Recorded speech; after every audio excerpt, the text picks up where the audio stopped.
Hello friends, मैं हूं Diksha. Welcome to OGN academy. आज हम स्टार्ट करेंगे क्लास 10 साइंस का चैप्टर नंबर 3 जिसका नाम है मेटल्स एंड नॉन मेटल्स।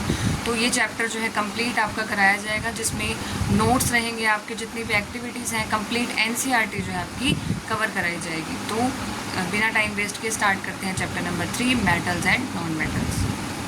तो स्टार्ट करते हैं चैप्टर नंबर 3 जिसका नाम है मेटल्स एंड नॉन मेटल्स। देखिए, सबसे पहले हम मेटल्स की प्रॉपर्टीज़। अब देखिए, हमें कैसे पता लगेगा कोई भी सब्सटेंस मेटल है या नॉन मेटल है।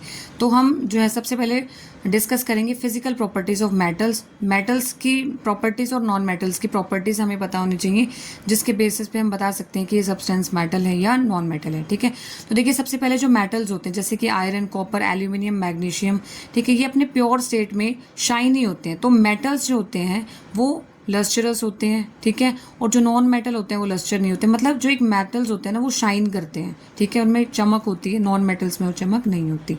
तो मेटल्स की प्रॉपर्टी होगी कि वो लस्चरस होते हैं और नॉन मेटल्स लस्चरस नहीं होते। ठीक है, मेटल्स जो होते हैं वो हार्ड होते हैं, नॉन मेटल्स क्या होते हैं, सॉफ्ट। ठीक है, उसके बाद मेटल्स जो है उनको थिन शीट्स में बीट कर सकते हैं, ठीक है, थिन शीट्स में हम फॉर्म कर सकते हैं। इस प्रॉपर्टी को बोलते हैं मैलिएबिलिटी। ठीक है, जो गोल्ड और सिल्वर होते हैं वो मोस्ट मैलिएबल मेटल्स होते हैं। ठीक है, अब देखिए जो मेटल्स होते हैं उनमें क्या एबिलिटी होती है कि वो थिन वायर्स में उनको फॉर्म कर सकते हैं। इस प्रॉपर्टी को बोलते हैं ductility.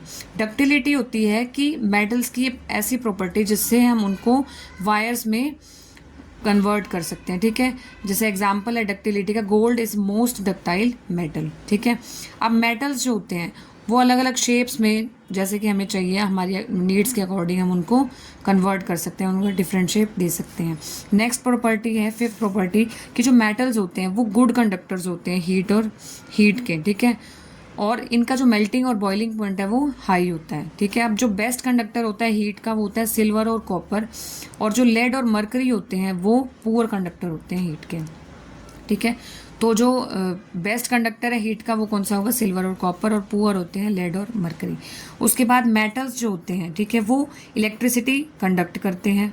Wires that carry current in our Holmes. देखिए, वैसे मेटल्स जो होते हैं वो इलेक्ट्रिसिटी कंडक्ट करते हैं, लेकिन जो वायर्स होती हैं, जो हमारे घरों में जो वायर्स लगी होती हैं, उनमें क्या होती है, एक पीवीसी की कोटिंग होती है, कि बाहर की जो लेयर होगी ना वो किसकी होगी, पीवीसी यानी कि पॉलीविनाइल क्लोराइड की होगी, और रबर लाइक मटेरियल। क्योंकि देखिए जो मेटल्स होते हैं वो गुड कंडक्टर हैं, ठीक है, और जो पीवीसी है वो क्या है, इंसुलेटर है। ठीक है, तो मेटल पे क्या करके रखेंगे, पीवीसी की एक कोटिंग होती है ताकि हमें जो है शॉक ना लगे। ठीक है, तो इसलिए जो वायर्स होती हैं उस पर पीवीसी की कोटिंग होती है, क्योंकि पीवीसी जो है वो इंसुलेटर होती है, जिससे जो है शॉक से हम बच सकते हैं, और ये प्रोटेक्शन प्रोवाइड करती है एनवायरमेंटल फैक्टर से, जैसे मॉइस्चर से, और अगर तार टूट गई तो उससे जो है प्रिवेंशन प्रोवाइड करती है पॉलीविनाइल क्लोराइड। और मेटल्स की और प्रॉपर्टी की, when metals strike a hard surface they produce sound. इस प्रॉपर्टी को बोलते हैं सोनोरस। ठीक है, तो मेटल्स जब हार्ड सरफेस पे स्ट्राइक करेंगे तो वो साउंड प्रोड्यूस करेंगे, मेटल्स जो है वो साउंड प्रोड्यूस करेंगे। ठीक है, अब देखेंगे एक्सेप्शंस क्या है। अब देखिए जो मेटल्स की प्रॉपर्टी है नॉन मेटल्स की बिल्कुल उसके ऑपोजिट हो जाएगी। ठीक है, जैसे कि अभी हमने करी ना, मेटल्स क्या होते हैं, शाइनी होते हैं, तो नॉन मेटल लस्ट्रस नहीं होंगे, शाइनी नहीं होंगे। मेटल्स हार्ड होते हैं तो नॉन मेटल्स सॉफ्ट होंगे।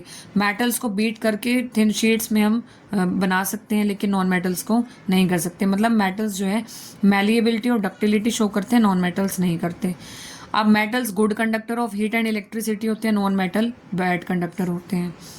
और मेटल्स जो होते हैं सोनोरस होते हैं, मतलब हार्ड सरफेस पे अगर हम स्ट्राइक करें तो वो साउंड प्रोड्यूस करते हैं, नॉन मेटल सोनोरस नहीं होते। ठीक है, अब कुछ एक एक्सेप्शंस हैं इसमें जो आपको लर्न करनी होंगी। क्या है कि देखिए जितने भी मेटल्स हैं मरकरी को छोड़ के वो एग्जिस्ट करते हैं सॉलिड, मतलब वो एज अ सॉलिड रहते हैं रूम टेम्परेचर पे। लेकिन जो मरकरी है, मरकरी कैसा होता है, लिक्विड एट रूम टेम्परेचर। ये क्वेश्चन भी आ जाता है। अब जो मेटल्स होता है उनका high melting and boiling point होता है, लेकिन गैलियम और सीजियम भी मेटल है, इनका high melting and boiling point नहीं होता। गैलियम और सीजियम का हाई मेल्टिंग बॉइलिंग पॉइंट नहीं होता, क्योंकि मेटल है फिर भी इनका लो मेल्टिंग बॉइलिंग पॉइंट है। अब आयोडीन क्या है, नॉन मेटल है बट फिर भी लस्टर है। हमने तो पढ़ा था कि नॉन मेटल तो लस्टरस प्रॉपर्टी शो ही नहीं करते, बट आयोडीन ऐसा नॉन मेटल है जो कि लस्टरस प्रॉपर्टी शो करता है।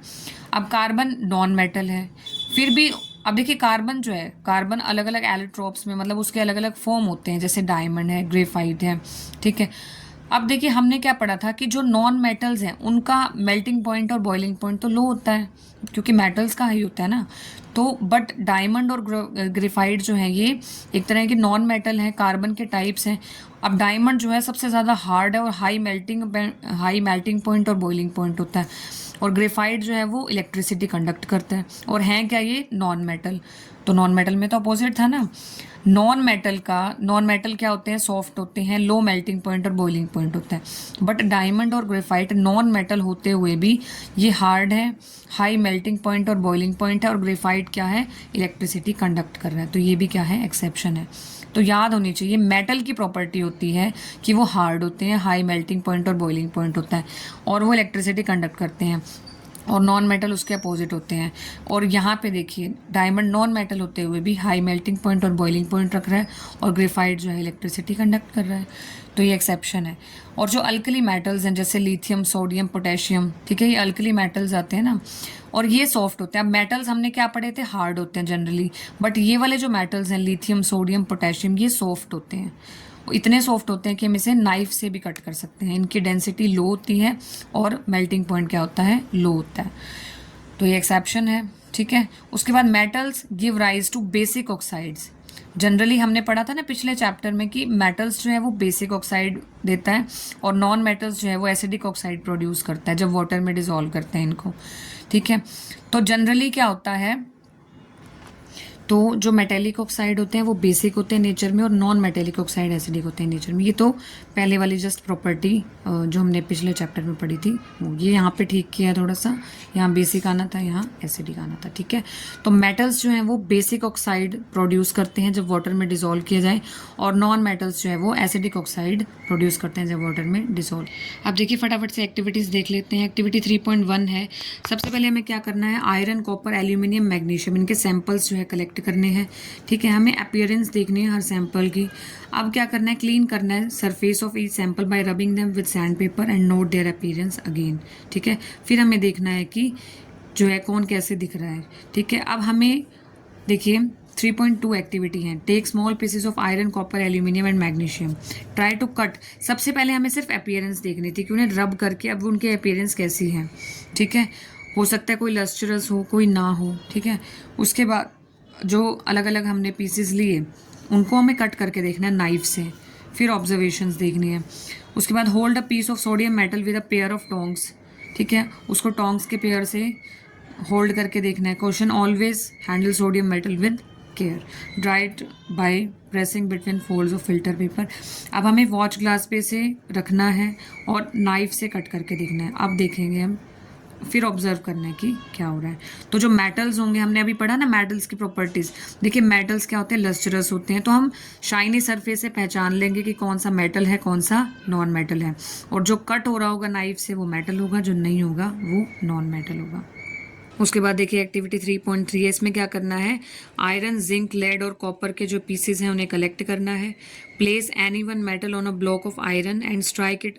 अब देखिए, अब मेटल्स लेके हैमर से स्ट्राइक करके देखना है। अगर सोनोरस है मतलब उसमें आवाज़ आ रही है तो मेटल होंगे, नहीं आ रही तो नॉन मेटल होंगे, ठीक है। ये ऐसे एक्सपेरिमेंट करके देखना है। जो प्रॉपर्टीज़ बता दी वो एक्टिविटी से ही बता रहे हैं।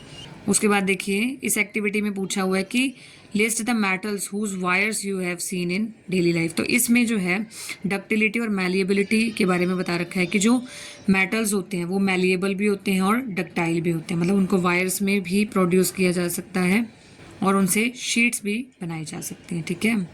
उसके बाद एक्टिविटी 3.5 देखिए। इसमें क्या किया गया, टेक एन एल्यूमिनियम और कॉपर वायर लिया, ठीक है, clamp this wire on a stand, इस तरीके से जो उस पर क्लैम्प कर देना है। Fix a pin to the free end of the wire using wax. अब क्या करना है देखिए, अब देखिए इसमें क्या किया है, ये बर्नर है, ये क्लैम्प है, ये स्टैंड है, ठीक है। अब कोई भी मेटल वायर लेनी है, मेटल वायर ली, ठीक है, ये फ्री एंड है वायर का, ये पिन है, ये वैक्स है, ठीक है, ये बर्नर है, ठीक है। अब हमें करना क्या है कि वायर को हमें हीट करना है विद अ स्पिरिट लैम्प, ठीक है। तो हमने हीट किया। उसके बाद क्या करना है, heat the wire with a spirit lamp, candle और a burner near the place where it is clamped. अब देखिए what do you observe after some time, कुछ देर के बाद हम क्या ऑब्जर्व करेंगे, डज दिस वायर मेल्ट, तो ये क्या मेटल की वायर मेल्ट कर जाएगी। देखिए, तो इस एक्टिविटी से हम क्या दिखाएंगे कि जो मेटल्स होते हैं वो गुड कंडक्टर होते हैं और उनका मेल्टिंग और बॉइलिंग पॉइंट क्या होता है, हाई होता है, तो इतनी जल्दी जो है ये मेल्ट नहीं करेगी। ये हमें बताना था इस एक्टिविटी। उसके बाद ये एक्टिविटी देखिए, इसमें क्या करना है, इलेक्ट्रिक सर्किट हमें बनाना है। ठीक है, place the metal to be tested in the circuit. जिस मेटल को हमें टेस्ट करना है, ठीक है, उसे सर्किट में हम प्लेस कर देंगे। ठीक है, उसके बाद इस तरीके से हमें सर्किट क्लोज करना है। यहाँ पे हमें बल्ब अटैच करना है। मेटल की वायर होगी, देखिए मेटल की वायर क्या होती है, कंडक्टर होती है, इलेक्ट्रिसिटी कंडक्ट करती है।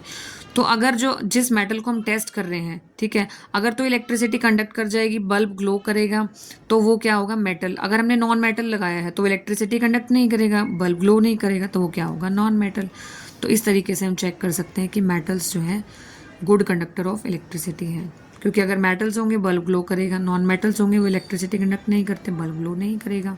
ठीक है, अब देखिए इस एक्टिविटी में 3.7 एक्टिविटीज़ में अब क्या करना है, कार्बन के जो सैंपल है वो कलेक्ट करने हैं सल्फर और आयोडीन के लिए। अब जो हमने एक्टिविटीज़ की कि हमने melting and boiling point check किया, हमने सोनोरस प्रॉपर्टी देखी, हमने शाइनी प्रॉपर्टी देखी।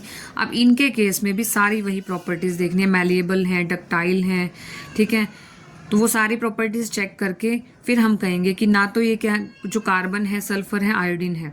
ठीक है, अब ये जितनी भी प्रॉपर्टीज़ हैं इनके केस में भी हमें चेक करनी है और इस तरीके से ये जो टेबल है वहाँ पे हमें सिर्फ बताना है, हमें ये देखना है कि मैलिएबल है, नहीं है, ductile, good conductor of electricity, ठीक है, और ये जो है सोनोरस है कि नहीं, हार्ड है कि नहीं। तो जितनी भी प्रॉपर्टीज़ हैं यहाँ पे हमें उन्हें लिखना है। ठीक है, तो इस तरीके से हम बता सकते हैं कि कौन सा मेटल है, कौन सा नॉन मेटल है। अभी जितनी भी एक्टिविटीज़ हमने की, पहले मैंने आपको प्रॉपर्टीज़ बताई। ठीक है, तो मेटल्स एंड नॉन मेटल्स की प्रॉपर्टीज़ पता होनी चाहिए, जिसके बेसिस पे हम बता सकते हैं कि कौन सा मेटल है, कौन सा नॉन मेटल है। आगे और भी क्लियर होगा धीरे धीरे इस चैप्टर में। तो यहाँ हम बता सकते हैं कि जो कार्बन है, सल्फर है और आयोडीन, जब हम ये जो सारी प्रॉपर्टीज़ देखेंगे तो हम बताएंगे कि ये क्या है, नॉन मेटल है। ये क्या है, नॉन मेटल्स। और पहले हमने जितने भी किए वो सब मेटल्स किए थे। अब इस एक्टिविटी में हमने देखा ये नॉन मेटल्स है। ठीक है, अब देखेंगे केमिकल प्रॉपर्टीज़ क्या होती है मेटल्स की। अभी तक हमने फिजिकल प्रॉपर्टीज़ देखी, अब देखेंगे केमिकल प्रॉपर्टीज़ क्या है मेटल्स की। सबसे पहली रिएक्शन देखें हम, मेटल्स बर्नड इन एयर। सबसे पहले देखें मेटल्स जो है एयर में बर्न होके क्या प्रोड्यूस करते हैं। सबसे पहले मेटल जो है ऑक्सीजन, एयर में ऑक्सीजन के साथ रिएक्ट करके क्या फॉर्म करेंगे, मेटल ऑक्साइड। ठीक है, मेटल जैसे कि हमने कॉपर मेटल लिया, ऑक्सीजन 2Cu लिया, क्योंकि वैलेंसी क्या होती है इसकी 2, ये हमने 9th क्लास में पढ़ा। तो 2Cu + O2 ये क्या बन जाएगा, 2CuO, ये क्या बन जाएगा, कॉपर ऑक्साइड। और जैसे 4 एल्यूमिनियम + 3O2 ये क्या बना लेगा, 2Al2O3 एल्यूमिनियम ऑक्साइड। अब जो ये मेटल के ऑक्साइड होते हैं ये कैसे होते हैं, बेसिक होते हैं नेचर में। ठीक है, बट सम मेटल ऑक्साइड्स जैसे कि एल्यूमिनियम ऑक्साइड और जिंक ऑक्साइड्स, देखिए कुछ मेटल ऑक्साइड क्या होते हैं, वो एसिडिक भी होते हैं और बेसिक भी होते हैं। तो उन्हें हम बोलते हैं कि ऐसे मेटल ऑक्साइड क्या है, एम्फोटेरिक हैं, जो एसिडिक बिहेवियर भी शो करते हैं, बेसिक बिहेवियर भी शो करते हैं। तो ऐसे मेटल ऑक्साइड्स क्या होते हैं, एम्फोटेरिक होते हैं नेचर में। एम्फोटेरिक का मतलब वो एसिडिक भी हैं और बेसिक भी हैं। और इसका एग्जाम्पल हो जाएगा एम्फोटेरिक ऑक्साइड्स का 2Al2O3 एल्यूमिनियम ऑक्साइड। ठीक है, तो अब देखिए अभी हम इसका एसिडिक और बेसिक नेचर शो करेंगे। अब देखिए ये जो Al2O3 है, जब ये एसिड के साथ रिएक्ट करता है, एसिड के साथ, तो ये फॉर्म करता है 2AlCl3 + 3H2O, मतलब सॉल्ट है, ये सॉल्ट प्लस वाटर बना दिया। तो ये किसके तरह काम करेगा, बेसिक नेचर शो करेगा, क्योंकि एसिड के साथ मिलके इसने सॉल्ट और वाटर बना दिया। तो ये यहाँ पे जो है बेसिक नेचर शो करेगा। और Al2O3 जब बेस के साथ जाएगा, 2NaOH, बेस के साथ भी ये क्या बना रहा है, 2NaAlO2 + H2O, ये भी क्या है, सॉल्ट है, सॉल्ट प्लस वाटर बना रहा है। तो यहाँ ये एसिड का काम करेगा, क्योंकि बेस के साथ इसने सॉल्ट और वाटर प्रोड्यूस कर दिया। तो यहाँ ये एसिड नेचर शो कर रहा है। अब जब ये एसिड के साथ रिएक्ट कर रहा था तो ये बेसिक नेचर शो कर रहा था, जब ये बेस के साथ रिएक्ट कर रहा है तो ये एसिडिक नेचर शो कर रहा है।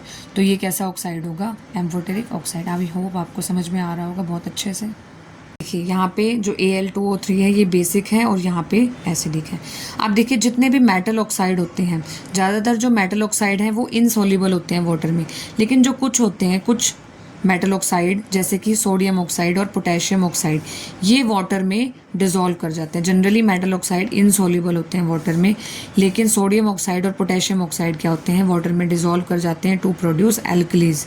ठीक है, जैसे सोडियम ऑक्साइड लिया Na2O + H2O, ये क्या बना लेगा, N2NaOH।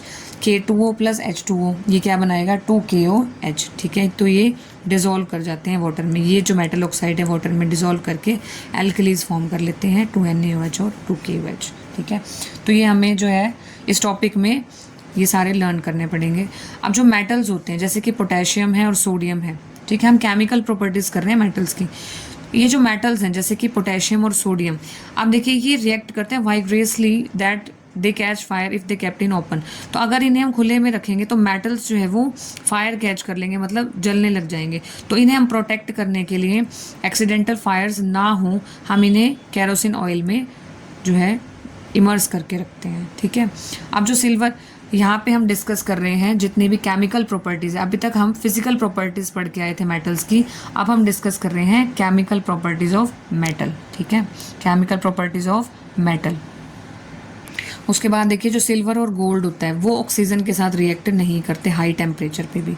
ठीक है, तो कॉपर जो है, अब देखिए कॉपर जो है वो बर्न नहीं करता बट कोटेड विद, अब जनरली ये ऑक्सीजन के साथ रिएक्ट, मतलब ऑक्सीजन के साथ रिएक्ट करने पे ये बर्न नहीं करेगा एकदम से वाइग्रसली, लेकिन ये जो है ये कोट हो जाता है, कॉपर ऑक्साइड की एक लेयर बना लेता है कॉपर पे। ठीक है, जैसे Cu जब O2 के साथ रिएक्ट करता है और हीट अगर इसे मिले तो ये 2CuO, तो कॉपर ऑक्साइड की एक लेयर बना लेता है कॉपर पे। जनरली ये बर्न नहीं करता, वाइग्रसली रिएक्ट नहीं करता, बल्कि कॉपर ऑक्साइड की एक लेयर बना लेता है कॉपर मेटल पे। ठीक है, अब देखिए iron does not burn on heating, ये मेटल्स की प्रॉपर्टी करे जा रहे हैं। ठीक है, iron does not burn on heating, iron जो है वो हीट करने पे बर्न नहीं करता, बट आयरन फीलिंग्स जो है वो वाइग्रसली बर्न करने लगती है अगर हम इनको किसी बर्नर की फ्लेम में स्प्रिंकल कर देते हैं। उसके आगे अगर हम बर्नर के आगे आयरन की फिलिंग्स अगर हम रखते हैं तो वो बर्न करने लग जाती हैं।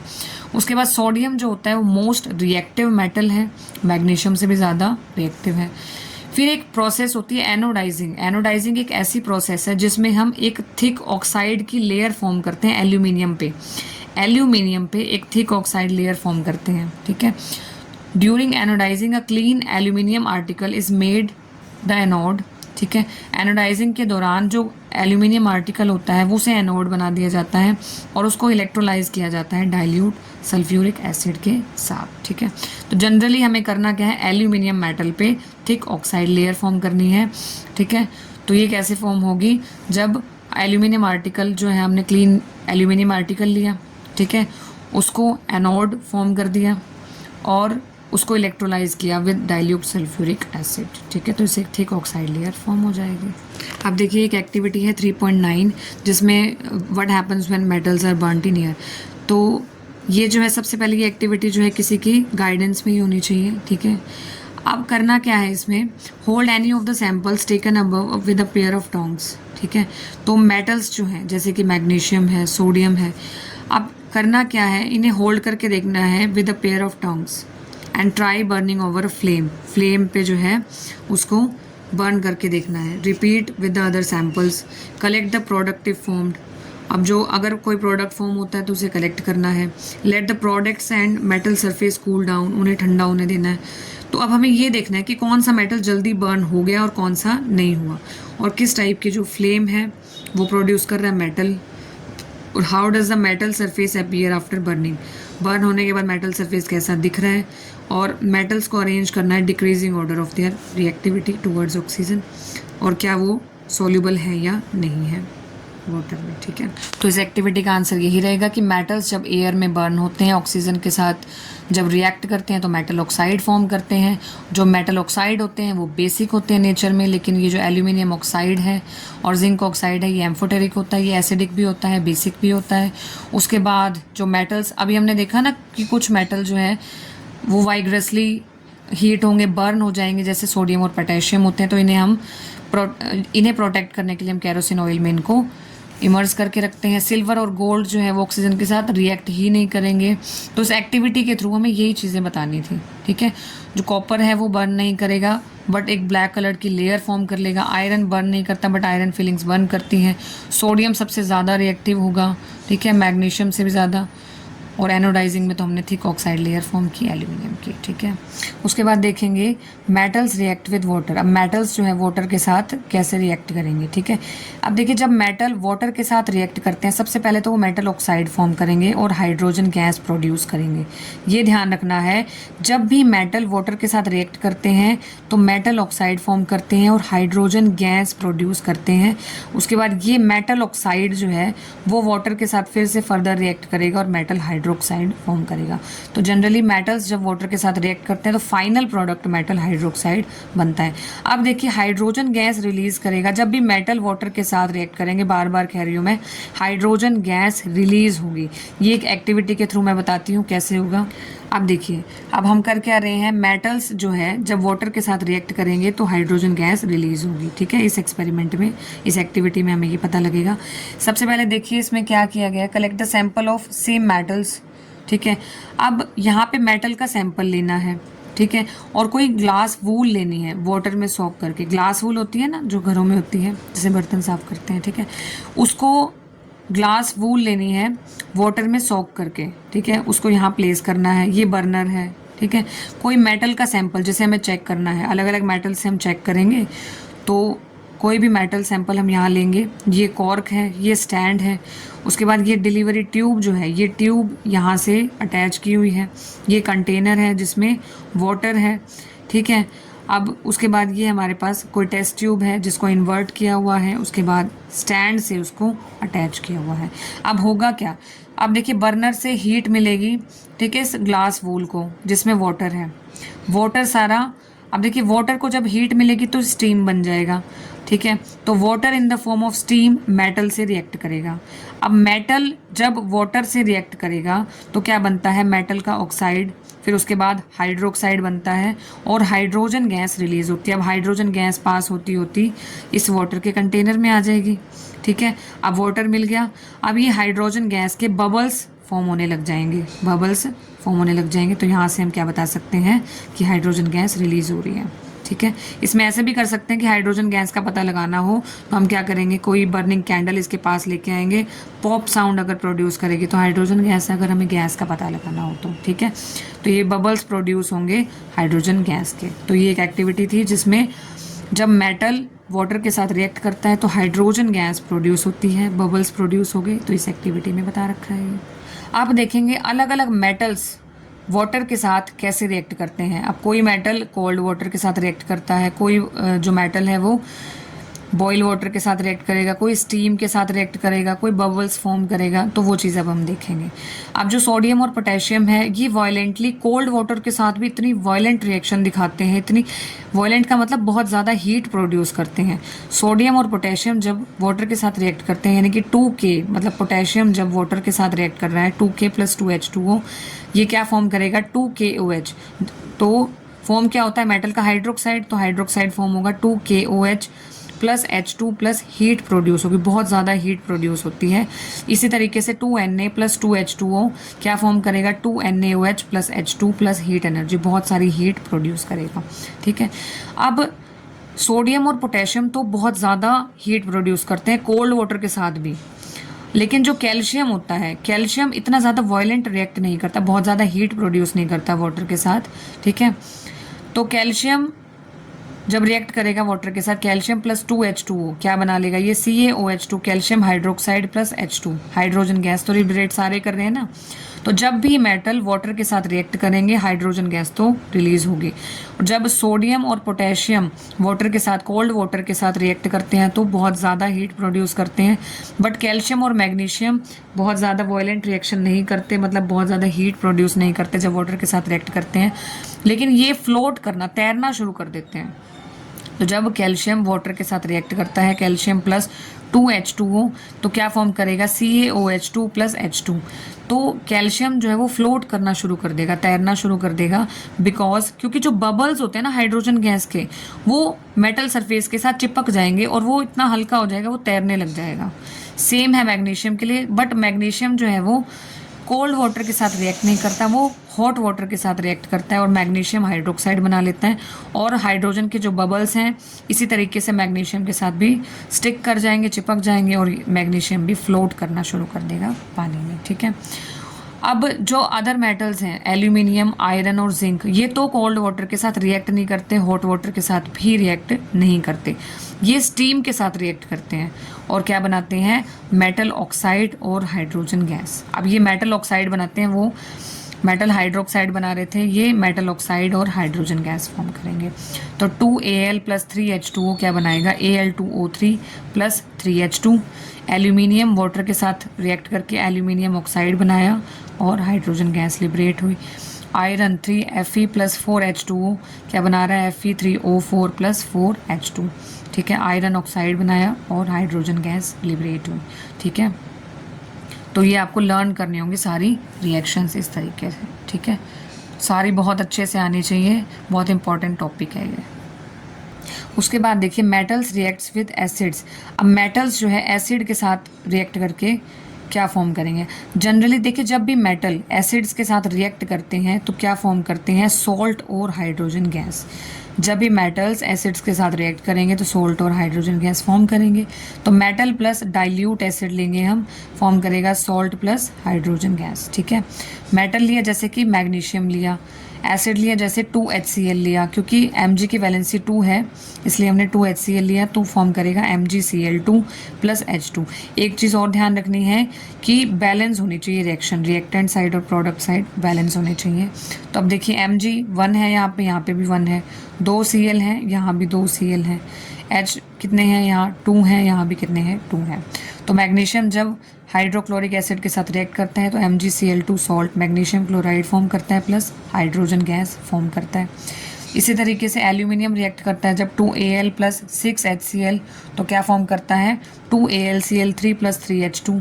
Zn जिंक जाएगा जब HCl के साथ रिएक्ट करने तो ZnCl2 + H2 फॉर्म करेगा। Iron + 2HCl FeCl2 + H2 form करेगा, ठीक है। अब उसके बाद ये नोट करना है कि हाइड्रोजन गैस, अब हमने ये तो पढ़ा कि जब भी मेटल डाइल्यूट एसिड के साथ रिएक्ट कर रहा है तो सॉल्ट और हाइड्रोजन गैस बना रहा है, लेकिन हर एक मेटल के साथ नहीं होगा ऐसा, ठीक है। हाइड्रोजन गैस इवॉल्व नहीं होगी अगर मेटल नाइट्रिक एसिड के साथ रिएक्ट कर रहा है। ऐसे तो हम एसिड बोल दिया हमने, लेकिन अगर स्पेसिफिक नाइट्रिक एसिड की अगर हम बात करें और कॉपर मेटल जब नाइट्रिक एसिड के साथ रिएक्ट करता है तो हाइड्रोजन गैस नहीं प्रोड्यूस करता, क्योंकि जो HNO3 यानी कि नाइट्रिक एसिड जो है वो स्ट्रॉन्ग ऑक्सीडाइजिंग एजेंट है, ठीक है। ये क्या है, स्ट्रॉन्ग ऑक्सीडाइजिंग एजेंट है, इसलिए ये हाइड्रोजन गैस को इवॉल्व नहीं होने देता।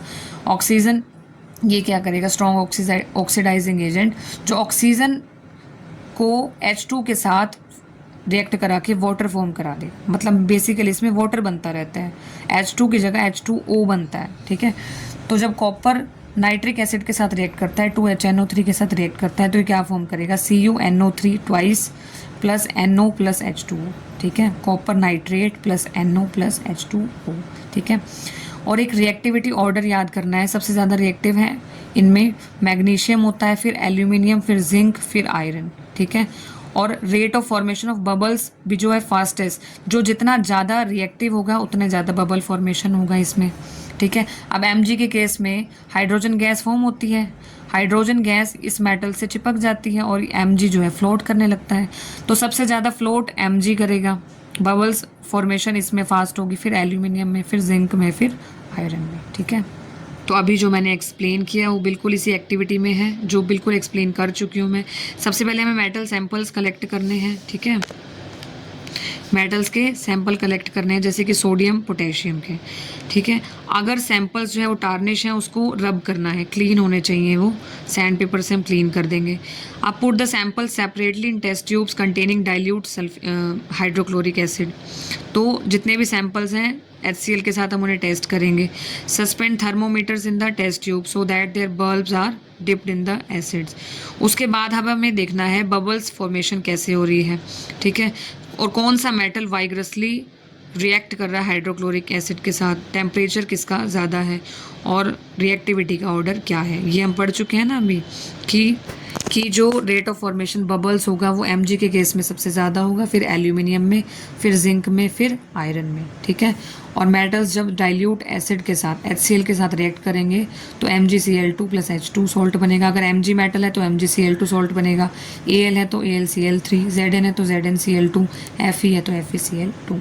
और नाइट्रिक एसिड के साथ जब मेटल रिएक्ट करेगा तो H2 गैस इवॉल्व नहीं होगी, क्योंकि HNO3 क्या है, स्ट्रॉन्ग ऑक्सीडाइजिंग एजेंट। और ये क्या फॉर्म कराता है, जैसे Cu के साथ फॉर्म कराएगा ये CuNO3 twice plus NO nitrogen oxide plus H2, ठीक है। अब इसमें एक और एक्सेप्शन है कि जो मैग्नीशियम है और मैग्नीज है, ये जब HNO3 के साथ रिएक्ट करते हैं तो ये H2 इवॉल्व करते हैं। जनरली हमने क्या देखा कि HNO3 नाइट्रिक एसिड क्या होता है, स्ट्रॉन्ग ऑक्सीडाइजिंग एजेंट है। जब वो कॉपर के साथ रिएक्ट करता है तब वो H2 गैस रिलीज नहीं करता, हाइड्रोजन गैस रिलीज नहीं करता। बट जब नाइट्रिक एसिड यानी कि HNO3 मैग्नीशियम और मैग्नीज के साथ रिएक्ट करता है तब ये हाइड्रोजन गैस इवॉल्व कर लेता है। तो ये एक्सेप्शंस आपको लर्न करने पड़ेंगे। तो मैग्नीशियम जब रिएक्ट करता है 2HNO3 यानी कि नाइट्रिक एसिड के साथ तो फॉर्म करता है MgNO3 ट्वाइस। ये ध्यान रखना है इसे कैसे लिखना है, MgNO3 का ट्वाइस है ये, प्लस हाइड्रोजन गैस फॉर्म कर रहा है। इसी तरीके से मैग्नीज प्लस 2HNO3 रिएक्ट करने के बाद क्या फॉर्म करेगा, MnNO3 ट्वाइस प्लस H2, ठीक है। और जो कॉपर है वो तो डाइल्यूट HCl के साथ रिएक्ट ही नहीं करता, ठीक है। कॉपर मेटल डाइल्यूट HCl के साथ रिएक्ट नहीं करता, ठीक है। ये HNO3 के साथ रिएक्ट करके फॉर्म करता है सॉल्ट और वाटर और NO, ठीक है। उसके बाद एक हमें लर्न करना है कि एक्वा रेजिया कैसे प्रिपेयर करते हैं हम। एक्वा रेजिया होता क्या है, it is freshly prepared mixture of concentrated HCl and concentrated HNO3, ठीक है। दो एसिड्स का एक मिक्सचर हम प्रिपेयर कर रहे हैं, बट रेशो क्या होना चाहिए कि HCl 3 रेशो में होना चाहिए और HNO3 कंसनट्रेटेड ही लेने हैं दोनों, कंसनट्रेटेड HCl और कंसनट्रेटेड HNO3। HCl 3 रेशो में होना चाहिए, HNO3 1 रेशो में होना चाहिए। इनसे हम एक मिक्सचर प्रिपेयर करते हैं जिसे हम बोलते हैं एक्वा रेजिया, ठीक है। ये हाईली कोरोसिव होता है और फ्यूमिंग लिक्विड होता है, ठीक है। जल्दी ये कोरोसिव होता है, जल्दी ये ऑक्सीजन के साथ रिएक्ट कर जाता है और ये फ्यूमिंग लिक्विड होता है, ठीक है। उसके बाद देखिए नेक्स्ट है metals react with solutions of other metal salts, ठीक है। अब हम देखेंगे कि एक तरह का मेटल होगा और दूसरा सॉल्ट सॉल्यूशन होगा, क्या फॉर्म करेगा। जैसे कि एग्जांपल से समझ में आएगा, ये डिस्प्लेसमेंट रिएक्शन जो हम कर चुके हैं ना पिछले वाले चैप्टर में, फर्स्ट चैप्टर में हम कर चुके हैं, तो उसी टाइप से है। देखिए सबसे पहले क्या लिया, आयरन लिया Fe। जब CuSO4 के साथ रिएक्ट करता है तो क्या फॉर्म करता है, अब आयरन जो है, जो ज़्यादा रिएक्टिव मेटल होता है वो कम रिएक्टिव मेटल को डिस्प्लेस कर देगा और खुद जो है SO4, जैसे Fe जो है वो SO4 के साथ स्टिक कर जाएगा, चिपक जाएगा, FeSO4 बना लेगा और Cu को जो है अकेला कर देगा, इस तरीके से डिस्प्लेस कर देगा Cu को, और खुद जो है वो FeSO4 बना लिया। तो हमेशा जो ज़्यादा और ऐसे नहीं कि कोई भी मेटल डिस्प्लेस कर देगा, ज़्यादा रिएक्टिव कम रिएक्टिव को डिस्प्लेस कर देगा, ठीक है, और खुद सॉल्यूशन बना लेगा ये वाला, ठीक है। तो most reactive metals will displace less reactive metals from their salt solution. तो सॉल्ट सॉल्यूशन में जो है क्या करेगा, जो ज़्यादा रिएक्टिव है डिस्प्लेस कर देगा कम रिएक्टिव को। जैसे आयरन ज़्यादा रिएक्टिव है कॉपर से, तो आयरन ने कॉपर को डिस्प्लेस कर दिया, तो कॉपर चला गया अलग और ये बन गया FeSO4। आयरन क्या है, सबसे ज़्यादा रिएक्टिव है, मतलब आयरन जो है कॉपर से ज़्यादा रिएक्टिव है। और जो जिंक है वो कॉपर से ज़्यादा रिएक्टिव है। Aluminium is more reactive than ZnFeCu। अब कैसे पता लगे कौन कम रिएक्टिव है कौन ज़्यादा रिएक्टिव है, तो ये देखेंगे रिएक्टिविटी सीरीज से, ठीक है। ये है रिएक्टिविटी सीरीज, ठीक है। रिएक्टिविटी सीरीज है मेटल्स की। तो सबसे ज़्यादा रिएक्टिव कौन सा होता है, पोटेशियम, फिर सोडियम, फिर calcium, magnesium, aluminium, zinc, iron, lead, hydrogen, copper, mercury, silver, gold. तो ये भी पता होना चाहिए, इनके सिंबल्स भी पता होना चाहिए। गोल्ड का AU होता है, सिल्वर का AG होता है, मरकरी का HG, कॉपर का Cu, लेड का PB, हाइड्रोजन का H हो गया, आयरन का Fe, जिंक का Zn, aluminium Al, magnesium Mg, calcium Ca, sodium Na, potassium का K। सबसे ज़्यादा रिएक्टिव ऊपर है और नीचे आते हुए ये रिएक्टिविटी जो है डिक्रीज होती जाएगी और ये लीस्ट रिएक्टिव है। गोल्ड सबसे कम रिएक्टिव करता है। जो अभी हमने समझा ये इस एक्टिविटी में, देखिए how do metals react with solutions of other metal salts. अब हमें करना क्या है, क्लीन कॉपर वायर लेनी है, आयरन नेल लेनी है। कॉपर वायर को किस सॉल्यूशन में डिप करना है, आयरन सल्फेट में, और आयरन नेल को कॉपर सल्फेट सॉल्यूशन में टेस्ट ट्यूब्स में प्लेस करना है, 20 मिनट्स रखना है, फिर ऑब्जर्व करना है। तो इस तरीके से ये एक्सपेरिमेंट किया, ठीक है। एक टेस्ट ट्यूब में हमें क्या करना है, ये आयरन नेल है, कॉपर सल्फेट सॉल्यूशन लेना है जो कि ब्लू कलर का होता है। उसके बाद कॉपर वायर लेनी है और आयरन सल्फेट सॉल्यूशन लेना है, फिर हमें ऑब्जर्व करना है, ठीक है, कि क्या होगा। ये तो हम पहले चैप्टर में भी कर चुके हैं ना। जब iron nail copper sulphate solution में जाती है तो उसके बाद क्या फॉर्म हो जाता है, FeSO4 जो कि ग्रीन कलर का होता है, ठीक है, प्लस Fe। तो ये रही वो एक्टिविटी, ठीक है, जो हम फर्स्ट चैप्टर में कर चुके हैं कि जब हमारे पास iron nail copper sulphate solution में जाती है तो ये copper sulphate solution blue colour से क्या हो जाता है, ग्रीन कलर, ग्रीन है ये, दिख नहीं रहा, ठीक है। और ये जो आयरन नेल्स हैं, आयरन नेल ऐसे हो जाते हैं, यहाँ पे आयरन नेल का कलर इस तरीके से चेंज हो जाता है, ठीक है। तो यही दिखा रहा है इस एक्टिविटी में कि जब Fe है वो CuSO4 के साथ रिएक्ट करेगा तो क्या फॉर्म करेगा, ये FeSO4 प्लस Cu, ठीक है। जैसे कि ये रिएक्शन है Fe प्लस CuSO4 क्या फॉर्म करेगा, FeSO4 प्लस Cu, ठीक है। उसके बाद नेक्स्ट टॉपिक है how do metals and non metals react. तो मेटल्स और नॉन मेटल्स जो है आपस में कैसे रिएक्ट करते हैं, तो जल्दी से समझेंगे मेटल्स और नॉन मेटल्स के बारे में। अब देखिए सबसे पहले इस टॉपिक में शेल्स के बारे में हम 9th क्लास में पढ़ चुके हैं, ठीक है। शेल्स होती हैं, पढ़ा है ना हमने, K shell, L, M, N shell इस तरीके से होती हैं, ठीक है। तो सबसे पहले तो हमें ये कॉन्सेप्ट समझना होगा इलेक्ट्रॉनिक कॉन्फ़िगरेशन एलिमेंट्स की। जब ये पता होगा तभी हम ये टॉपिक जो है आगे समझ सकते हैं।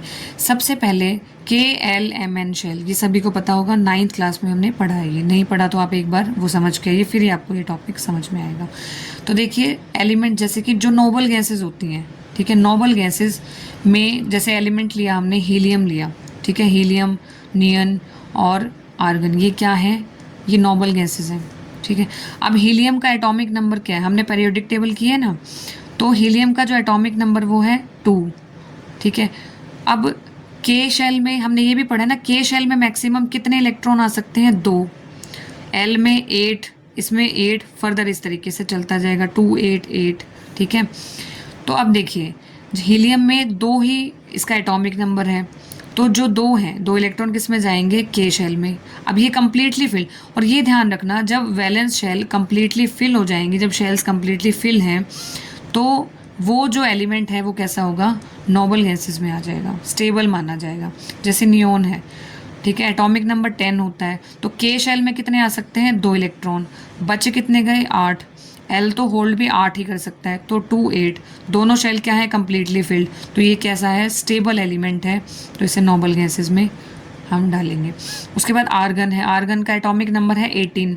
अब 18 में देखो, 18 में सबसे पहले K शेल तो 2 ही होल्ड कर सकती है, तो 2 आ गए इसमें, L में 8 आ गए, 8 और 2 10 हो गए, बचे कितने, 8, M में भी 8 ही आ सकते हैं, तो 2, 8, 8 सारे ही कम्प्लीटली फिल हैं, तो ये क्या हो जाएगा हमारे पास, नोबल गैसेस में आ जाएगा, स्टेबल हो जाएगा।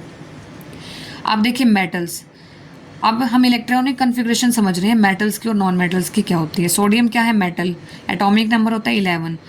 अब इसको बस फिल करते जाना है, K शेल में 2 फिल कर दो, L में 8 फिल कर दो, 8 और 2 10 हो गए, बच कितना गया, 1 जाएगा M शेल में, तो वैलेंस में आ गया 1। मैग्नीशियम का 12 होता है एटॉमिक नंबर, तो इस तरीके से 2, 8, 2 हो जाएगा। एल्यूमिनियम का 13 होता है, तो 2, 8, 3 हो जाएगा। पोटेशियम का 2, 19 होता है ना एटॉमिक नंबर, तो 2 इसमें आ गए, 8, 8, फिर उसके बाद 8 ही होल्ड कर सकता है ये, उसके बाद 1 आ जाएगा इसमें। कैल्शियम का 2, 8, 8, 2 आ जाएगा इस तरीके से। तो मेटल्स क्या होते हैं, जिनके वैलेंस शेल में 1, 2 या 3 इतने वैलेंस इलेक्ट्रॉन्स हों। अगर वैलेंस इलेक्ट्रॉन 1, 2, 3 होंगे तो वो मेटल की कैटेगरी में आएंगे, ठीक है। अगर 5, 6 और 7 होंगे वैलेंस इलेक्ट्रॉन तो वो नॉन मेटल होंगे, समझ रहे हो। जैसे नाइट्रोजन है, नाइट्रोजन का एटॉमिक नंबर क्या है, 7, तो पहले में 2 ही आ सकते हैं, बच कितने गए, 5, तो इसमें आ जाएंगे, 2 और 5 हो गई। ऑक्सीजन का 8 होता है एटॉमिक नंबर, तो 2 और 6 हो जाएगा। फ्लोरीन का 9 होता है, तो 2 और 7 हो जाएगा। फॉस्फोरस का 15 होता है तो 285 हो गया, सल्फर का 16 होता है तो 287 हो गया, 6 हो गया, क्लोरीन का 17 होता है तो 287 हो गया। तो नॉन मेटल्स के केस में जो वैलेंस इलेक्ट्रॉन होते हैं वो 5, 6 और 7 रहते हैं। मेटल्स के केस में वैलेंस इलेक्ट्रॉन 1, 2 और 3 रहते हैं। इतना समझ में आ गया। एक चीज़ जो ये 9th क्लास का ही कॉन्सेप्ट चल रहा है, और एक चीज़ जो हमने 9th क्लास में पढ़ी थी वो क्या थी। अब देखो, सोडियम को अगर स्टेबल होना है, 281 इसकी कॉन्फ़िगरेशन है, स्टेबल होने के लिए 28 है फिर 1 है। अब एम शेल में तो 8 आ सकते हैं। अब या तो ये 1 दे दे, ठीक है, या फिर ये 7 ले ले, तब ये स्टेबल होगा। अगर ये 7 लेता है तो भी यहाँ 8 आ जाएगा ना, स्टेबल हो जाएगा। बट 7 लेना ये ज़्यादा कन्वीनियंट नहीं है, इससे अच्छा तो 1 लूज़ कर दे। जब ये 1 लूज़ करेगा तो 28 ये क्या हो जाएगा, स्टेबल। इसी तरीके से मैग्नीशियम जब 2 लूज़ कर देगा तो 28 बन जाएगी, ये स्टेबल हो जाएगा। ये 3 लूज़ कर देगा तो ये 28 बन जाएगा, ये स्टेबल हो जाएगा। पोटेशियम जब 1 लूज़ कर देगा तो ये स्टेबल हो जाएगा। कैल्शियम 2 लूज़ करेगा तो ये स्टेबल हो जाएगा। अब नॉन मेटल्स के केस में देखिए, यहाँ 2 है, यहाँ 5 है, या तो ये 5 चला जाए तो ये स्टेबल हो सकता है, या फिर 3 ऐड हो जाएं तो ये 8 हो जाएगा ना। 5 में जब 3 ऐड हो जाएंगे तो ये 8 हो जाएगा, ये स्टेबल हो जाएगा। तो फिर ये स्टेबल हो सकता है। तो 3 लेना ज़्यादा इजी है, 5 लूज़ करना कम इजी है। तो यहाँ ये 3 ले लेगा। यहाँ 6 है तो ये 2 लेके 8 बना लेगा। 8 बनाना है हमें यहाँ पे। 8 ये 5 जो है 3 लेके बन सकता है, 6 2 लेके बन सकता है, 7 जो है वो 1 लेके बन सकता है। इस तरीके से 5 में 3 ऐड करना है, 6 में 2 और 7 में 1, तो ये 8 हो जाएंगे। तो ऐसे जो है हम इनको स्टेबल कर सकते हैं। ये कॉन्सेप्ट ध्यान से ही समझना है, ठीक है। अब देखिए, अभी हमने इलेक्ट्रॉनिक कॉन्फ़िगरेशन समझ ली, अब ये समझ में आ जाएगा। मैंने जैसे कि बताया, सोडियम का जो एटॉमिक कॉन्फ़िगरेशन है 281 है, तो 1 अगर ये लूज़ कर लेगा तो 28 बना लेगा ये, ठीक है। सोडियम अगर 1 लूज़ करके, 281 है इसके वैलेंस में, 1 इलेक्ट्रॉन अगर ये लूज़ कर लेता है तो ये क्या फॉर्म कर लेगा, Na कैटायन फॉर्म कर लेगा। अब ये हो जाएगा स्टेबल, ठीक है, 1 इलेक्ट्रॉन ये दे देगा। और क्लोरीन देखिए, क्लोरीन ध्यान से 287 थी इसकी कॉन्फ़िगरेशन, अगर ये 1 ले लेता है तो 288 बना लेगा, तो ये भी स्टेबल हो जाएगा। अब Na के पास 1 इलेक्ट्रॉन फालतू है, इसको देना है, क्लोरीन को 1 चाहिए, तो ये आपस में रिएक्ट कर लेंगे। तो क्लोरीन क्या करेगा, वो इलेक्ट्रॉन ले लेगा, सोडियम के साथ शेयर कर लेगा, ठीक है, और क्या बना लेगा, ये Cl नेगेटिव। तो 288 कॉन्फ़िगरेशन बन जाएगी, तो दोनों स्टेबल हो जाएंगे। तो इसी तरीके से अब देखिए, Na के पास एक जो फालतू वाला इलेक्ट्रॉन है वो दिखा रखा है, ये एक्स्ट्रा इलेक्ट्रॉन। और क्लोरीन के देखिए 7 है ना, वैलेंस में 7 दिखा रखे हैं, 1 2 3 4 5 6 7। अब ये जो एक्स्ट्रा इलेक्ट्रॉन है ये क्लोरीन ले लेगा, तो क्या फॉर्म कर लेगा, Na कैटायन और Cl नेगेटिव फॉर्म कर लेगा। अब Cl के पास एक्स्ट्रा जो है वो यहाँ दिखा दिया, और ये जो 7 है वो यहाँ दिखा रखे हैं, तो Na पॉजिटिव और Cl नेगेटिव बन जाएगा। अब देखिए, ये जो सोडियम है और क्लोराइड आयंस हैं ये अपोजिटली चार्ज हैं, ये अट्रैक्ट करेंगे एक दूसरे को। अब देखिए, ये अट्रैक्ट करने के बाद एक मॉलिक्यूल नहीं फॉर्म कर लेंगे, ये सिर्फ आयंस की फॉर्म में एक दूसरे के साथ जो है अटैच रहेंगे। मतलब सोडियम आयन और क्लोराइड आयन की फॉर्म में ही एक दूसरे के साथ रहेंगे, ठीक है। ये एक अलग सा कोई मॉलिक्यूल नहीं बनाएंगे, ठीक है। Sodium chloride does not exist as molecule, but ये अपोजिटली चार्ज आयंस की तरह एग्रीगेट रहेगा, इकट्ठे होके रहेगा, ठीक है। तो ये एक आयनिक कंपाउंड फॉर्म होंगे। यहाँ से हमने डिफाइन कर दिया, एक आयनिक कंपाउंड हमने फॉर्म कर दिया, ठीक है। कैसे फॉर्म किया, Na के पास एक फालतू इलेक्ट्रॉन था, इसने लूज़ कर दिया, वो इलेक्ट्रॉन Cl को एक इलेक्ट्रॉन चाहिए था, वो Cl ने ले लिया, तो स्टेबल कॉन्फ़िगरेशन होगी दोनों की। तो जब Na के पास एक जो इलेक्ट्रॉन है वो Cl के पास चला जाएगा, तो आयनिक कंपाउंड फॉर्म होगा Na आयन और Cl नेगेटिव आयन, ठीक है। इसी तरीके से अगर हमें मैग्नीशियम क्लोराइड फॉर्म कराना है तो कैसे फॉर्म कराएंगे, मैग्नीशियम का जो वैलेंस होता है वो 2 होता है, मैग्नीशियम की कॉन्फ़िगरेशन 282 होती है। अब मैग्नीशियम जब 2 इलेक्ट्रॉन दे देगा तो स्टेबल हो जाएगा, Mg2 पॉजिटिव, क्योंकि 2 दिए है ना इसने, 2 इलेक्ट्रॉन दे दिए तो Mg2 पॉजिटिव बना लेगा, प्लस 2 इलेक्ट्रॉन नेगेटिव बना लेगा। और ये 2 इलेक्ट्रॉन जो है क्लोरीन ले लेगा, 2 क्लोरीन चाहिए होंगे, पर उसके लिए 2 क्लोरीन ये 2 इलेक्ट्रॉन ले लेंगे और क्या फॉर्म करेंगे, Mg2 पॉजिटिव और Cl2 क्यों लिया, क्योंकि 2 Mg2 पॉजिटिव और Cl2 नेगेटिव, ठीक है। तो इस तरीके से मैग्नीशियम क्लोराइड फॉर्म होगा। एक क्लोराइड दिखा रखी, एक क्लोराइड 1 इलेक्ट्रॉन लेगा, 288 बना लेगा, 2 क्लोराइड 2 इलेक्ट्रॉन ले गए और Mg2 पॉजिटिव और Cl2 नेगेटिव बना लेंगे। तो देखिए, इस तरीके से जो कंपाउंड्स फॉर्म हो रहे हैं ट्रांसफ़र ऑफ इलेक्ट्रॉन्स से, अब देखिए ट्रांसफ़र ऑफ इलेक्ट्रॉन्स से इस तरीके से जो, अब देखिए मेटल और नॉन मेटल, यहाँ पे देखिए शेयरिंग हो रही है मेटल और नॉन मेटल में, ठीक है। मेटल इलेक्ट्रॉन दे रहा है और नॉन मेटल क्या कर रहा है, इलेक्ट्रॉन ले रहा है, ठीक है। तो जब मेटल्स और नॉन मेटल्स क्या कर रहे हैं, ट्रांसफ़र कर रहे हैं इलेक्ट्रॉन्स का, तो जो कंपाउंड फॉर्म कर रहे हैं उसे हम बोलते हैं आयनिक कंपाउंड्स। क्या बोलते हैं, आयनिक कंपाउंड्स या फिर इलेक्ट्रोवेलेंट कंपाउंड। क्या बोलते हैं, इलेक्ट्रोवेलेंट कंपाउंड या फिर आयनिक कंपाउंड। आयनिक कंपाउंड्स समझ में आना चाहिए, उसके बाद हम इसकी प्रॉपर्टीज़ डिस्कस करेंगे आयनिक कंपाउंड्स की। अब देखिए हमें देखने हैं आयनिक कंपाउंड्स की प्रॉपर्टीज़। इसके लिए हमें एक एक्टिविटी देखनी होगी। अब हमें करना क्या है, सैंपल्स लेने हैं सोडियम क्लोराइड का, पोटेशियम आयोडाइड और बेरियम क्लोराइड का, ठीक है, या कोई अदर साल्ट ले सकते हैं साइंस लैबोरेटरी से। अब हमें इनकी फिजिकल स्टेट देखनी है सबसे पहले, और उसके बाद हमें करना क्या है, स्मॉल अमाउंट लेनी है इन सैंपल की on a metal spatula and heat directly on the flame. इस तरीके से जो भी हम, देखिए हमें क्या करना है, हमें मेटल स्पैचुला से जो है उनकी स्मॉल अमाउंट लेनी है, उनको हीट करना है यहाँ से, ठीक है। उसके बाद हमें क्या ऑब्जर्व करना है, वो ऑब्जर्वेशन हम लिख लेंगे। Did the samples impart any colour to the flame, या फिर ये मेल्ट कर जाते हैं, हमें नोट करना है, सारी ऑब्जर्वेशंस हमें लेनी है। उसके बाद डिज़ोल्व करके देखना है इन सैंपल्स को वाटर में, पेट्रोल में और कैरोसिन में, क्या ये सॉल्यूबल हैं ये देखना है हमें। उसके बाद सर्किट फॉर्म करना है इस तरीके से 3.8 में, और इलेक्ट्रोड्स इंसर्ट करके देखने हैं। उसके बाद सॉल्ट सॉल्यूशन लेना है, फिर देखेंगे कि हमें क्या ऑब्जर्वेशन मिल रही हैं। इस तरीके से हम बता सकते हैं कि आयनिक कंपाउंड्स कैसे हैं। सबसे पहले हमने क्या लिए, यहाँ पे सॉल्ट लिए, उनको हीट करके देखा, ऑब्जर्वेशंस ली, ठीक है, हीट किया बर्नर से। इसमें हमने क्या किया, टेस्ट कर रहे हैं कंडक्टिविटी, सॉल्ट सॉल्यूशन लेना है कोई भी। इलेक्ट्रोड्स हमने फॉर्म किए, ठीक है। नेगेटिव इलेक्ट्रोड क्या कौन सा होता है, कैथोड, और पॉजिटिव टर्मिनल से जिसको अटैच किया ये हो जाएगा एनोड, ठीक है। जिस सॉल्यूशन को हमें टेस्ट करना है, सॉल्ट सॉल्यूशन को, वो हमने यहाँ बीकर में लिया। ये ग्रेफाइट रोड है, ये इलेक्ट्रोड्स हैं। बल्ब अटैच किया, बल्ब ग्लो करेगा तो वो इलेक्ट्रिसिटी कंडक्ट करेगा, वो salt solution. Otherwise bulb glow नहीं करेगा तो सॉल्ट सॉल्यूशन इलेक्ट्रिसिटी कंडक्ट नहीं करेगा। तो जस्ट सॉल्ट के सैंपल लेने हैं, सिर्फ टेस्ट करना है, ऑब्जर्वेशंस देखनी है, उसके बेसिस पे हम बताएंगे कि आयनिक कंपाउंड्स कैसे होते हैं। मैं बताती हूँ अभी। अब देखिए जो एक्टिविटी हमने देखी तो उसके बेसिस पे हमें बताना है प्रॉपर्टीज़ क्या है आयनिक कंपाउंड्स की। अब देखिए जो आयनिक कंपाउंड्स हम पढ़ चुके हैं, ठीक है, उनका फिजिकल नेचर कैसे होता है। आयनिक कंपाउंड्स और सॉलिड्स, सॉलिड होते हैं, हार्ड होते हैं, क्योंकि बहुत स्ट्रॉन्ग फोर्स ऑफ अट्रैक्शन होते हैं। जैसे NaCl किया हमने, वो सॉलिड रहेगा, हार्ड रहेगा, क्योंकि पॉजिटिव और नेगेटिव आयंस में क्या होता है, स्ट्रॉन्ग फोर्स ऑफ अट्रैक्शन होता है। ब्रिटल होते हैं, इनको ब्रेक कर सकते हैं पीसेस में जब हम कोई भी प्रेशर अप्लाई करते हैं। फिर सेकंड प्रॉपर्टी है मेल्टिंग एंड बॉइलिंग पॉइंट। ये जो आयनिक कंपाउंड्स हैं इनका हाई मेल्टिंग और बॉइलिंग पॉइंट होता है, क्योंकि because more amount of energy is required to break the strong interionic attraction, क्योंकि बहुत ज़्यादा एनर्जी चाहिए इन्हें ब्रेक करने के लिए। उसके बाद सॉल्युबिलिटी। अब जो इलेक्ट्रोवेलेंट कंपाउंड्स या आयनिक कंपाउंड्स होते हैं ये सॉल्युबल होते हैं वाटर में, और सॉल्वेंट्स में जैसे कैरोसिन और पेट्रोल में इनसॉल्युबल होते हैं ये, ठीक है। तो वाटर में तो ये घुल जाएंगे, लेकिन कैरोसिन पेट्रोल में ये नहीं घुलते, इनसॉल्युबल होते हैं। फिर आता है कंडक्शन ऑफ इलेक्ट्रिसिटी। अब conduction of electricity through a solution involves.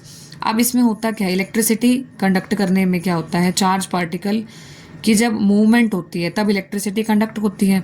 और आयनिक कंपाउंड्स सॉलिड स्टेट में होते हैं तो उस टाइम पे ये इलेक्ट्रिसिटी कंडक्ट नहीं कर सकते, क्योंकि अगर इलेक्ट्रिसिटी कंडक्ट करानी है तो उनके जो चार्ज पार्टिकल्स हैं उनका मूव करना ज़रूरी है।